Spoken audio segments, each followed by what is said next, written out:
Bienvenue sur le podcast de l'Église La Bonne Nouvelle de Dijon. Merci de nous suivre afin de plonger ensemble au cœur de la Bible et d'y découvrir le message que Dieu adresse à ceux qu'il aime. Nous serions heureux de vous rencontrer un dimanche au 8B rue Jules Viol à Dijon. Bonne écoute. Bonjour à tous. C'est chouette, c'est une joie de vous revoir. Quand j'étais venu la dernière fois, j'étais comme nouveau. Et je vois il y a de nouveaux visages et ça me réjouit. Donc c'est Franck pour ceux qui ne me connaissent pas. Voilà, je suis votre serviteur, justement. Et donc en novembre, là, je viendrai 2 fois. Donc là, je suis là le premier dimanche.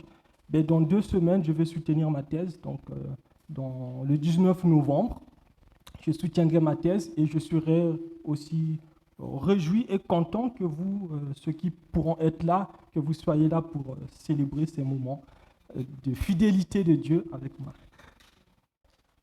Demandez, cherchez, frappez. Demandez, cherchez, frappez. Ce sont bien des paroles connues de notre Seigneur Jésus. N'est-ce pas? C'est des paroles bien connues que nombre d'entre nous, parfois, nous citons. Mais que veut-il vraiment nous enseigner au travers de cette invitation? Qu'est-ce que le Seigneur veut nous enseigner au travers de cela? Demander, chercher, frapper. Eh bien, c'est ce que nous allons découvrir ce matin. Nous sommes dans un parcours du Sermon sur la montagne. Le Sermon sur la montagne, c'est un enseignement que le Seigneur Jésus a donné à ses disciples et que l'évangéliste Matthieu a regroupé justement en 3 chapitres dans les livres de Matthieu. Matthieu, on le retrouve dans le chapitre 5, 6 et 7.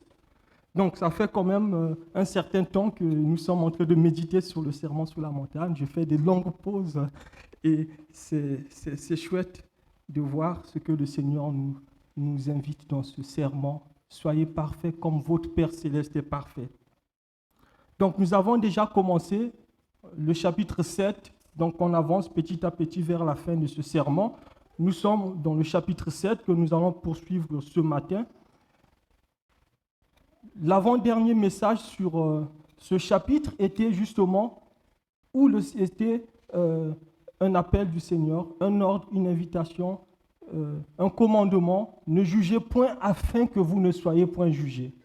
Donc on avait vu dans les premiers versets de ce chapitre, le Seigneur qui nous demande de ne pas juger les autres sans s'être jugé soi-même. Car on vous jugera du jugement dont vous jugez et on vous mesurera avec la mesure dont vous mesurez. Et nous avons vu aussi, toujours dans ce début du chapitre 7, que le fait de ne pas juger ne devrait pas aussi nous laisser passifs et naïfs au point de manquer de jugement, au point de manquer, de discernement. Le fait que le Seigneur nous dise « ne jugez point » afin que vous ne soyez point jugés, ça ne doit pas nous laisser passifs et naïfs au point de tout accepter et de manquer de discernement. Donc on avait vu par la suite que le Seigneur nous demande de faire preuve de discernement, justement, dans nos rapports les uns avec les autres.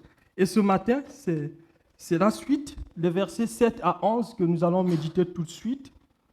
Ce sont des versets bien connus, mais qui parlent d'un thème important de la Bible, le thème de la prière.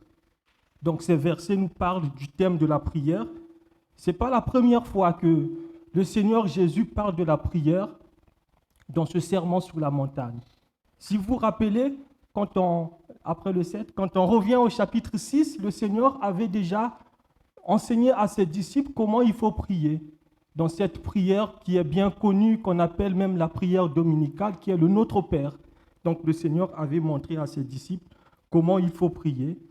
C'est un modèle de la prière. Et voici là, quelques versets plus loin, le Seigneur revient encore sur ce thème important de la prière. Matthieu 7, versets 7 à 11, que nous allons lire ensemble. Le Seigneur dit, « Demandez et l'on vous donnera, cherchez et vous trouverez, frappez et l'on vous ouvrira. Car quiconque demande reçoit, Celui qui cherche trouve, et on ouvrira à celui qui frappe. Quel homme parmi vous donnera une pierre à son fils s'il lui demande du pain, ou s'il demande un poisson, lui donnera-t-il un serpent? Si donc, vous qui êtes mauvais, vous savez donner de bonnes choses à vos enfants, à combien plus forte raison votre Père qui est dans les cieux en donnera-t-il de bonnes à ceux qui les lui demandent? À combien plus forte raison votre Père en donnera-t-il de bonnes à ceux qui les lui demandent? Seigneur, c'est ta parole. Nous voulons faire silence dans nos cœurs afin que nous soyons attentifs. Ouvre nos cœurs et donne-nous l'intelligence pour comprendre cette parole. Et aide-nous, Seigneur, à avoir cette attitude d'obéissance joyeuse à ta parole. Seigneur, enseigne-nous à prier et aide-nous par ton esprit à être confiants en toi. Au nom de Jésus. Amen.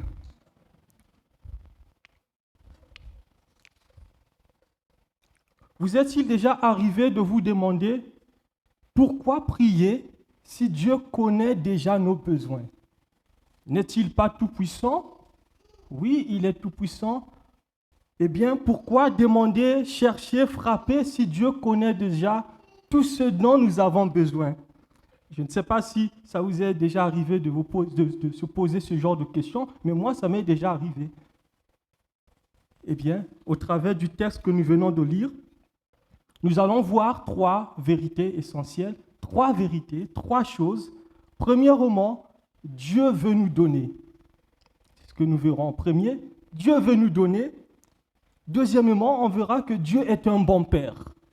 Et troisièmement, Dieu donne toujours de bonnes choses à ses enfants. Regardons le premier point. Dieu veut nous donner.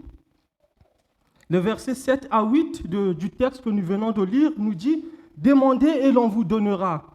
Cherchez et vous trouverez. Frappez et l'on vous ouvrira, car quiconque demande reçoit. Celui qui cherche trouve, et on ouvrira à celui qui frappe. »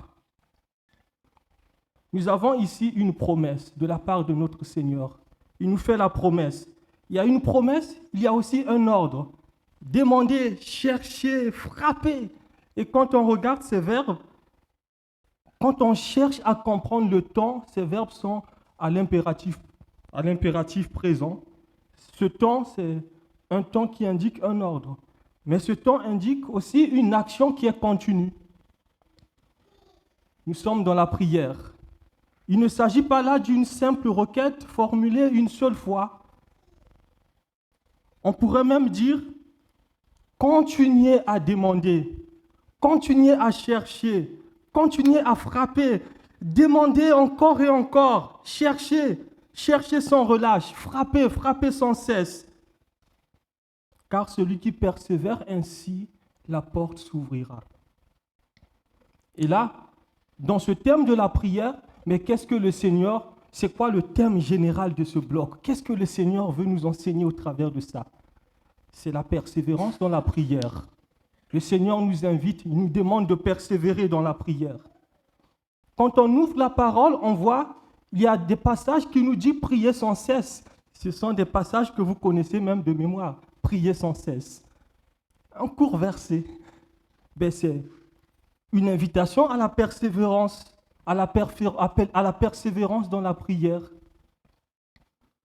Dans Luc 18, versets 1 à 8, le Seigneur Jésus raconte à ses disciples une parabole pour leur montrer qu'il faut prier sans jamais se décourager, prier sans jamais se lasser. Dans cette parabole de Luc 18, versets 1 à 8, le Seigneur dit: il y avait dans une ville un juge qui ne craignait pas Dieu et qui n'avait d'égard pour personne.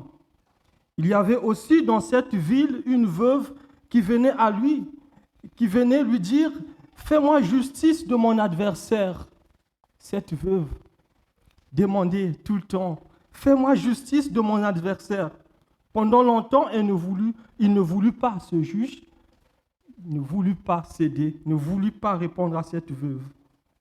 Mais ensuite, il dit en lui-même, bien que je ne craigne pas Dieu et que je n'ai d'égard pour personne, Néanmoins, parce que cette veuve me cause des ennuis, je lui ferai justice, de peur que jusqu'à la fin, elle ne vienne me casser la tête. Et quand on voit la suite de cette parabole, le Seigneur ajouta, entendez ce que dit le juge inique. Et Dieu ne fera-t-il point justice à ses élus qui crient à lui jour et nuit, et tardera-t-il à leur regard? Je vous le dis, il leur fera promptement justice. Mais quand le Fils de l'homme viendra, trouvera-t-il la foi sur la terre? Quand le Fils de l'homme viendra, trouvera-t-il la foi sur la terre? On peut faire une mauvaise lecture justement de cette parabole en comparant Dieu à ce mauvais Jésus. C'est pas vraiment, il n'y a pas de comparaison entre Dieu et ce mauvais juge. C'est un contraste.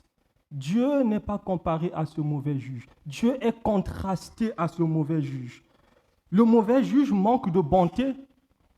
Il ne craint pas Dieu, ce mauvais juge. Il cède à la demande de la femme. Pourquoi? Parce que la femme lui casse la tête. La femme lui casse les pieds et la tête. Et ce n'est pas comme ça avec Dieu. Dieu n'est pas mauvais. Dieu, il est pure bonté.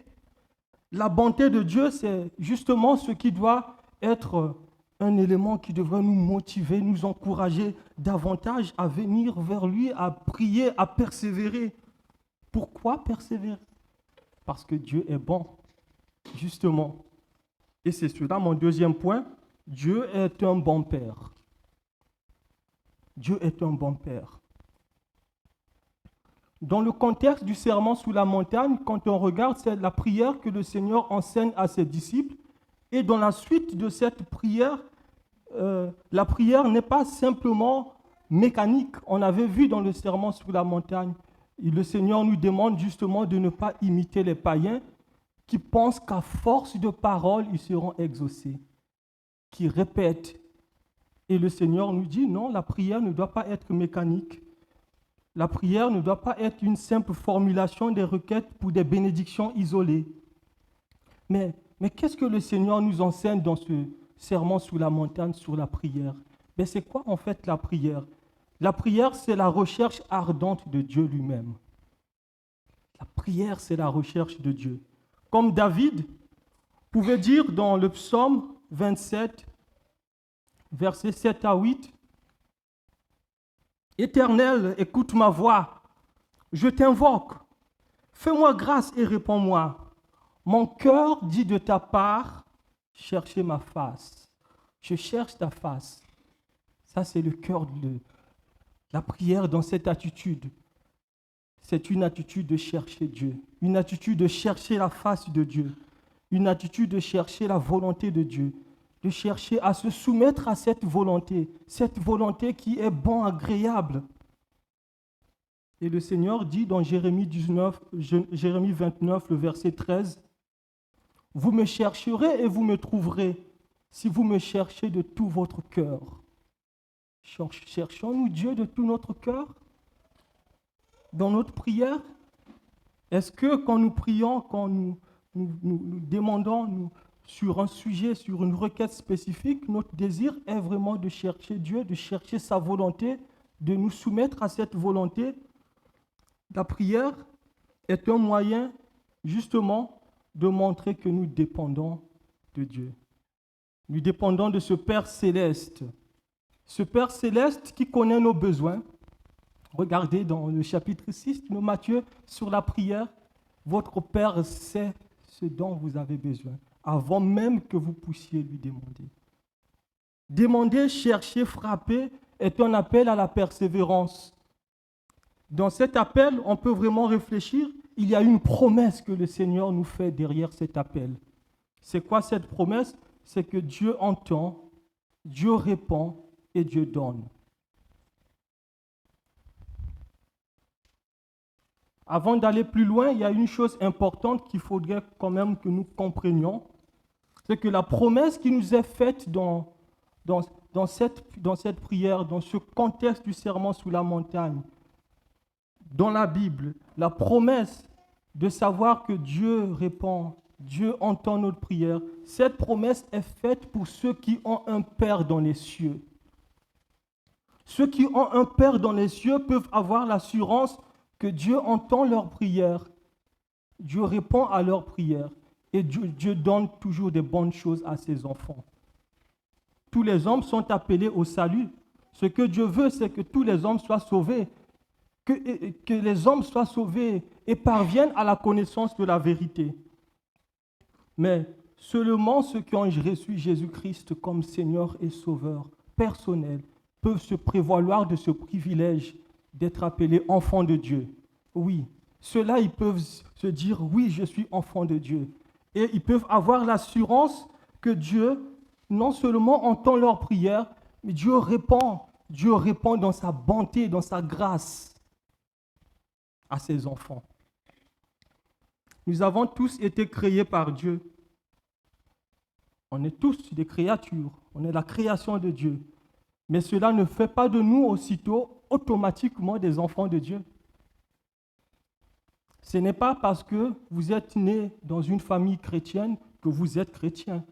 Ce n'est pas parce que ton père ou ta mère est enfant de Dieu que tu es enfant de Dieu. Ce n'est pas parce que tu viens à l'église tous les dimanches que tu es enfant de Dieu. Pour devenir enfant de Dieu, il faut naître de nouveau. C'est ce que le Seigneur nous dit dans sa parole. Quiconque ne naît de nouveau ne peut voir le royaume de Dieu. Et pour naître de nouveau, Dieu a pourvu à cette solution. Dieu a tant aimé le monde qu'il a envoyé son Fils unique, Jésus-Christ, afin que quiconque croit en lui ne périsse point, mais qu'il ait la vie éternelle. Dieu a envoyé son Fils unique afin que nous soyons sauvés par lui. En plaçant notre confiance à ce cadeau précieux, inestimable de Dieu, à cette personne qui est Jésus, en plaçant notre confiance en lui, nous devenons enfants de Dieu. Ce n'est pas une naissance physique, c'est spirituel. En plaçant notre confiance en lui, on devient enfant de Dieu. Et la promesse, justement, quand on regarde dans Jean 1,12, le Seigneur dit, à ceux qui l'ont reçu, c'est-à-dire la lumière, Jésus, la parole, à ceux qui l'ont reçu, à ceux qui croient en son nom, elle a donné le pouvoir de devenir enfants de Dieu, lesquels sont nés non du sang, ni de la volonté de la chair, ni de la volonté de l'homme, mais de Dieu. Enfants de Dieu. En plaçant sa confiance en Jésus, on devient enfant de Dieu par adoption. Eh bien, cela change quoi? Cela change tout également. Cela change dans notre rapport avec Dieu. On était loin de Dieu. En Jésus-Christ, nous sommes rapprochés. Alors, ça change quoi dans notre vie?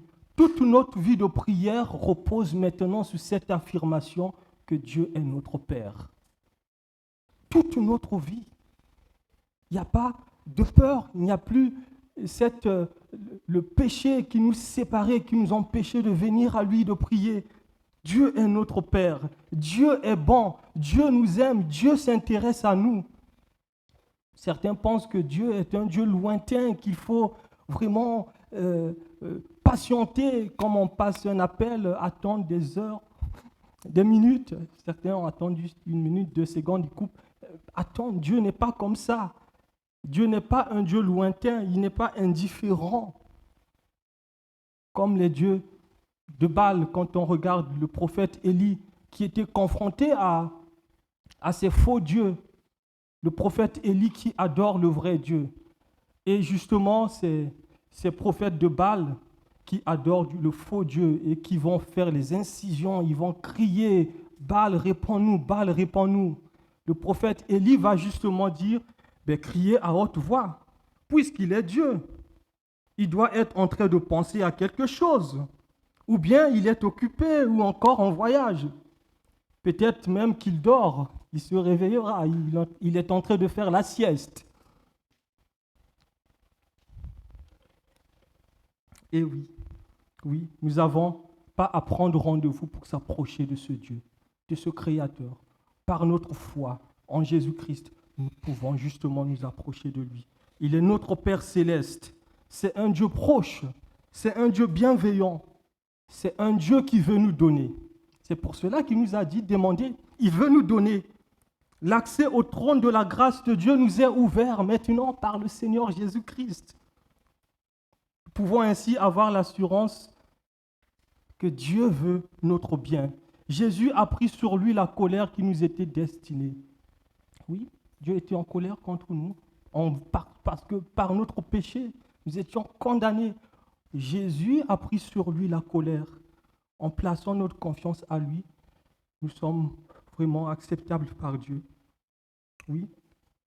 Si tu as placé ta confiance en Jésus, tu peux prier avec toute confiance, demander à Dieu justement des bonnes choses, les bonnes choses dont tu as besoin. Pourquoi? Pourquoi demander à Dieu ces bonnes choses? Pourquoi prier? Pourquoi persévérer? Pourquoi on peut vraiment encore continuer? Parce que le Père, il est bon justement. Parce que nous avons un Père dans les cieux, nous pouvons alors persévérer. Ça change tout. Oui. On peut persévérer sans avoir cette arrière-pensée, cet arrière-plan, ce gêne. Est-ce que Dieu m'entend? Est-ce que ma prière sera exaucée? Est-ce que vraiment Dieu veut me donner? Oui, le Seigneur, il est fidèle et il veut nous donner justement. Le Seigneur nous invite à chercher, à frapper, à demander, à persévérer dans la prière. Oui, on a besoin de sa grâce. La manière d'entrer dans la vie chrétienne, c'est cette manière que nous devons continuer. On est sauvé par la grâce de Dieu. Et pour persévérer, nous avons besoin aussi de la grâce de Dieu. Parfois, on se demande, est-ce que aujourd'hui j'ai besoin de sa grâce? Demain, est-ce que j'aurai besoin de sa grâce? Oui, nous avons besoin de sa grâce tous les jours, à chaque instant, dans notre foi, dans notre vie chrétienne. On a besoin de sa grâce. Je vais lire ce texte de Hébreux 10, 19 à 22. Ainsi donc, mes frères, nous avons une pleine liberté pour entrer dans le lieu très saint, grâce au sang du sacrifice de Jésus. Il nous a ouvert le chemin, un chemin nouveau et vivant à travers le rideau du sanctuaire, c'est-à-dire à travers son propre corps. Ainsi, nous avons un grand prêtre imminent placé à la tête de la maison de Dieu. Il y a cette exhortation qui devra encore nous encourager. Approchons-nous donc de Dieu avec un cœur droit. Approchons-nous de Dieu avec un cœur droit, avec la pleine assurance que donne la foi, le cœur purifié de toute mauvaise conscience et le corps lavé d'une eau pure. Oui. Dieu veut nous donner, il nous invite à demander, à chercher, à frapper. Parce que c'est un bon Père, nous pouvons persévérer avec l'assurance que Dieu y répond à nos prières. Dieu entend nos prières et Dieu y pourvoit dans sa grâce. Regardons le troisième point que je peux relever. Dieu donne toujours de bonnes choses à ses enfants. Regardons ce point. Dans les versets 9 à 10. Quel homme parmi vous donnera une pierre à son fils s'il lui demande du pain? Ou s'il demande un poisson, lui donnera-t-il un serpent? Si donc vous qui êtes mauvais, vous savez donner de bonnes choses à vos enfants, à combien plus forte raison votre Père qui est dans les cieux en donnera-t-il de bonnes à ceux qui les lui demandent? C'est une question rhétorique que le Seigneur pose là. C'est une question que nous connaissons la réponse. En fait, quel père voudrait le malheur de son enfant? Jamais un père donnera à son enfant une pierre à la place du pain. Jamais un père donnera à son enfant un serpent à la place du poisson, quelque chose de dangereux. Non. Eh bien, quand on regarde le Père terrestre, il est comment? Il est mauvais. C'est ce que le Seigneur Jésus dit. Mauvais. Vous qui êtes mauvais. Le Père terrestre, il est mauvais. Pourquoi il est mauvais? En raison du péché, en raison de la dépravation. Dieu seul est bon. C'est ce que le Seigneur Jésus va dire au jeune homme riche. Il n'y a de bon que Dieu seul. Mais malgré le fait que le Père terrestre soit mauvais, il donne toujours de bonnes choses à son enfant. Ce Père terrestre, il aime son enfant et il lui donne toujours de bonnes choses. Et là, Jésus fait une conséquence. Verset 11. Si donc vous qui êtes mauvais, vous savez donner de bonnes choses à vos enfants, à combien plus forte raison votre Père qui est dans les cieux en donnera-t-il de bonnes à ceux qui les lui demandent? Ah oui, ça devrait nous faire réfléchir. Jésus nous montre dans ces versets que nous pouvons nous approcher de Dieu avec confiance comme un enfant qui sait une chose. Un enfant qui s'approche de son Père ne se pose pas mille et une questions. Il sait que son Père lui veut du bien. Et c'est cette attitude de nous en tant qu'enfants de Dieu, nous pouvons nous approcher de Dieu, de savoir que ce Dieu, c'est un Dieu bon. Le contraste est saisissant. Le Père humain, le Père terrestre, il est soumis à toute limitation. Il ne sait pas toujours ce qui est bon pour son enfant. Mais malgré ça, il s'efforce de lui donner de bonnes choses. Mais quand on compare ce Père terrestre avec Dieu, le contraste est saisissant. Pourquoi? Parce que Dieu sait tout. Dieu connaît le passé, il connaît le présent et il connaît l'avenir. Dans la prière du Notre Père, Jésus dit que le Père, il sait avant même que nous puissions formuler notre demande. Il sait déjà ce que nous voulons demander. Il sait déjà ce qui est bon pour nous. Le Père céleste, il est supérieur. Il n'y a pas de comparaison avec le Père terrestre. Il y a plutôt un contraste. Mais malheureusement, dans notre vie chrétienne, dans notre quotidien, on doute parfois, on a parfois une fausse idée de Dieu. Est-ce que je peux prier? Est-ce que je peux persévérer? Est-ce que Dieu me répond? Est-ce que Dieu veut me donner? Oui, Seigneur, il est un bon Père. Nous pouvons avoir cette confiance dans sa parole que le Seigneur est un bon Père. Quand on regarde, même les enfants, il y a certaines choses que le Père ne donnera pas à un enfant de 3 ans. Un bon père, même terrestre, aussi mauvais qu'il soit, il a 2 enfants, un enfant de 3 ans et un enfant de 15 ans. Mais il y a certaines choses qu'il ne va pas donner à un enfant de 3 ans, mais qu'il donnera à un enfant de 15 ans. Pourquoi? Parce que l'enfant de 3 ans ne saura pas en tirer profit. Et il va donner cette chose à un enfant de 15 ans parce qu'il saura en tirer profit. Et oui, Dieu parfois nous fait attendre, mais nous pouvons vraiment garder en tête que la bonté de Dieu doit nous encourager justement à demander de bonnes choses à notre Père. Nous chantons parfois « Dieu est bon ». Dieu est bon en tout temps, c'est une pure réalité. Nous le chantons parfois. Est-ce que nous réalisons vraiment que Dieu est bon? Est-ce que nous le réalisons toujours? Oui. Est-ce que nous réalisons dans la prière, est-ce que nous réagissons avec foi?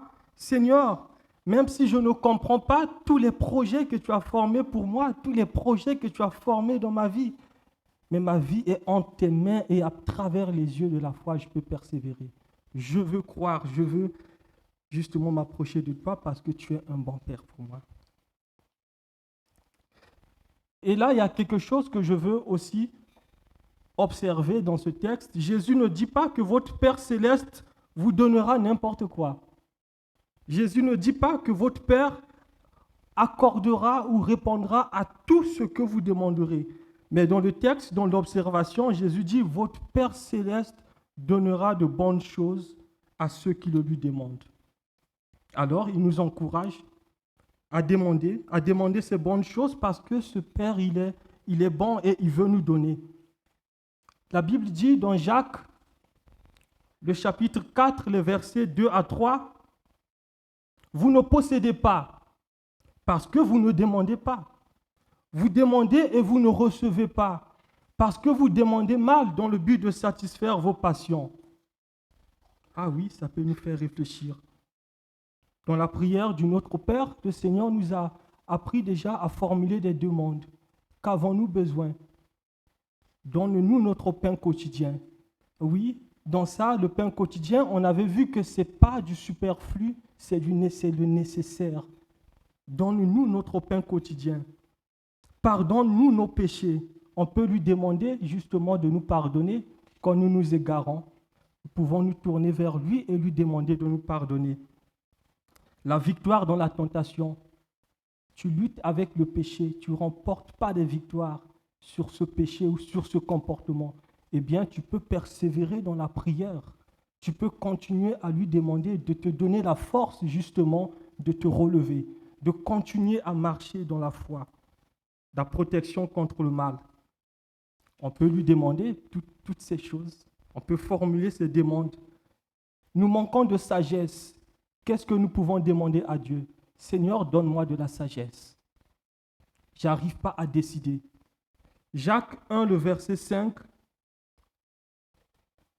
Si quelqu'un d'entre vous manque de sagesse, qu'il la demande à Dieu, qui donne à tous simplement sans reproche, et elle lui sera donnée. Nous sommes dans un moment de décision dans notre vie où nous avons besoin de la grâce de Dieu, nous manquons de sagesse. Nous pouvons nous tourner vers lui et lui demander justement. Oui. Qu'est-ce que nous avons vu au travers de tout ça? Nous avons vu premièrement que Dieu donne. Dieu veut nous donner. Alors persévérons dans la prière, non pas pour l'informer, parce qu'il sait toutes choses. Il sait le mot que nous voulons prononcer avant même que nous puissions le prononcer. Persévérons dans la prière justement pour exprimer notre dépendance à sa grâce. Dieu répond. Il ne répond pas toujours comme nous l'imaginons. Le Seigneur ne répond pas toujours comme nous attendons. Parfois, nous avons, c'est difficile, nous voulons soumettre Dieu à notre volonté. Nous sommes en train de demander telle chose et nous voulons, coûte que Dieu puisse nous donner cela, c'est-à-dire soumettre Dieu à notre volonté. Mais le Seigneur, il veut quelque chose de meilleur pour nous, autre chose. Est-ce que nous pouvons attendre avec patience? Nous pouvons avoir confiance à ce Père et justement accepter sa réponse? Oui, le Seigneur ne répond pas toujours tel que nous l'imaginons, mais il répond toujours pour notre bien. Alors venons à lui avec confiance et croyons que notre Père nous donnera toujours ce qui est bon pour nous. Il connaît nos besoins, il sait. Nous avons vu, deuxièmement, que Dieu est un bon Père. Oui, qu'avez-vous besoin de preuves pour persévérer? Vous avez besoin d'une preuve spécifique pour persévérer dans la prière, pour persévérer dans la foi? Regardez la croix, justement, la croix du calvaire. À la croix, Dieu a manifesté sa bonté de la manière la plus extraordinaire. Comment Dieu a manifesté sa bonté? Comment Dieu a prouvé sur la croix qu'il est bon? En donnant son Fils unique, Jésus-Christ. Il n'y a pas une autre preuve plus spectaculaire. Il n'y a pas une autre preuve plus éclatante de la bonté de Dieu que le don de son Fils unique pour nous, pour nos péchés, pour que nous soyons pardonnés, pour que nous soyons lavés de nos fautes et que nous soyons appelés enfants de Dieu. Oui. Si Dieu a donné son Fils unique, que dit la Bible? C'est parce qu'il nous aime. C'est par amour qu'il a fait tout cela. Si Dieu a donné son propre Fils pour nous sauver, comment ne nous donnera-t-il pas toutes choses aussi avec lui? Romains 8, 32. Lui qui n'a point épargné son propre Fils, mais qui l'a livré pour nous, comment ne nous donnera-t-il pas aussi toutes choses avec lui? Oui, ça peut nous faire réfléchir justement et changer notre attitude. Et revenir encore à sa parole, reconnaître justement que Dieu est bon, que Dieu veut nous donner et que Dieu donne toujours de bonnes choses à ses enfants. Eh bien, qu'est-ce que cela peut justement nous encourager? Cela nous pousse justement à venir à lui avec confiance en regardant une seule idée, que Dieu est notre Père. Il est notre Père et il sait mieux que quiconque ce qui est bon pour nous et il répondra dans sa grâce, il pourvoira, nous pouvons lui faire confiance, justement. C'est ce qu'il nous demande. Nous pouvons lui obéir avec joie. Le chemin qu'il a tracé pour nous, c'est le chemin de foi, de confiance, de marche avec lui. Et gardons les yeux fixés sur le Seigneur au travers de tout cela. Je veux prier.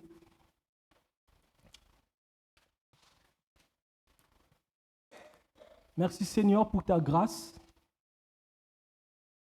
Merci Seigneur je te suis surtout reconnaissant Seigneur de ce que tu nous donnes pas toujours ce que nous voulons. Oui Seigneur, nous, on est limités. Parfois, nous sommes excités à demander telle ou telle chose, mais toi, tu nous donnes ce que toi, tu veux, parce que tu sais ce qui est bon pour nous. Et tu veux que nous puissions nous soumettre à toi, à ta volonté, avec joie. Tu veux que nous puissions marcher à ta suite. Seigneur, très souvent, notre foi est petite. Aussi, nous prions comme les disciples qui disaient « Augmente-nous la foi, ô Seigneur. Augmente-nous la foi et permets-nous de voir avec les yeux de la foi la route que tu as tracée pour nous, les pas que tu veux que nous puissions faire dans la marche avec toi et que nous puissions, Seigneur, garder les yeux fixés sur Jésus-Christ, l'auteur et le consommateur de notre foi. Oui, Seigneur. Oui, tu es un Dieu bon et un Dieu qui fait grâce.